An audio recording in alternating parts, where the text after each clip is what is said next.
Alors regarde bien le avant-après sur Hailey Bieber. Elle va juste rehausser et sublimer ses traits naturels. Ce type de maquillage est simple, minimaliste et va à tout le monde. Je vais te montrer en détail comment le réaliser et même si t'es nul en make-up. Alors, je te montre un petit aperçu du avant-après.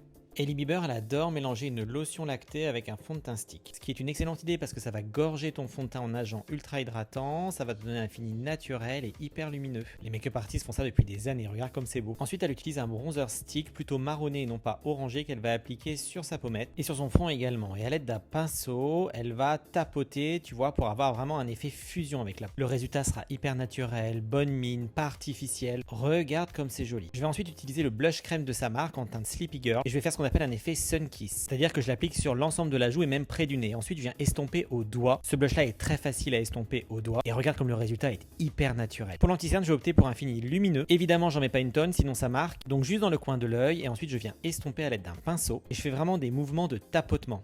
Ça va permettre d'apporter plus de couvrance tout en gardant ce fini naturel. Pas besoin de plus. Ensuite, je viens poudrer très légèrement aux zones où la brillance n'est pas nécessaire, notamment le front, les arêtes du nez. Ça va fixer et apporter un effet lissant à sa peau. J'utilise plutôt une poudre compacte pour apporter plus de légèreté. Hailey adore les gels sourcils. Et moi aussi d'ailleurs, je vais juste les discipliner, apporter un peu plus de volume. Tu vois le résultat par rapport à l'autre, ça apporte un peu plus de corps. Tu vois, c'est largement suffisant. Alors pour les yeux, je vais utiliser ce produit que j'adore. Ce sont les Liquid Bug de la marque Bleach Beauty, tu sais, de Marion Caméléon. Ce sont des fards liquides et je vais choisir une couleur neutre que je vais venir estomper sur l'ensemble de la paupière à l'aide d'un pinceau fluffy. Ils s'estompent parfaitement, tiennent extrêmement bien. Tu dois vraiment t'intéresser à ces fards. Et regarde le résultat. Je suis fan. Ensuite, je vais intensifier légèrement le ras de cils. Je te conseille d'utiliser un crayon marron. Tu vois, tu vas juste tracer un trait fin. Et à l'aide d'un pinceau boule, tu vas venir estomper. Ça va simplement créer un effet fumé. Et regarde comme c'est beau quand elle ouvre les yeux. Ça met juste en valeur ton regard. Et c'est vraiment pas compliqué. Évidemment, du mascara, je vais utiliser le Prada avec sa brosse que d'un côté. Le résultat est top. Pour les lèvres, que serait Hailey Bieber sans le crayon flouté? Ça, c'est top. Si t'es pas très doué, tu vas venir tracer le contour de ta lèvre en overlinant un tout petit peu et l'effet flouté va t'apporter un effet volume. Tu peux appliquer uniquement un rouge à lèvres nude mat pour un effet longue tenue et naturel, mais tu peux aussi t'apporter plus d'hydratation avec un baume teinté que tu peux appliquer seul ou par-dessus. Regarde, j'adore le résultat. On finit par un petit coup de spray fixateur à 15-20 cm du visage. Et avant de faire l'autre côté, regarde, je te montre, tu vois, j'ai juste rehaussé ses traits naturels. C'est pas chargé, c'est pas too much, a juste mis en valeur son visage, ses yeux et ses lèvres. Bon, du coup, je te montre quand même avec l'autre côté fait. Tu vois, je ne l'ai pas surmaquillé, j'ai juste mis en valeur, c'est très naturel. Essaye, tu verras, c'est pas compliqué et c'est toujours efficace.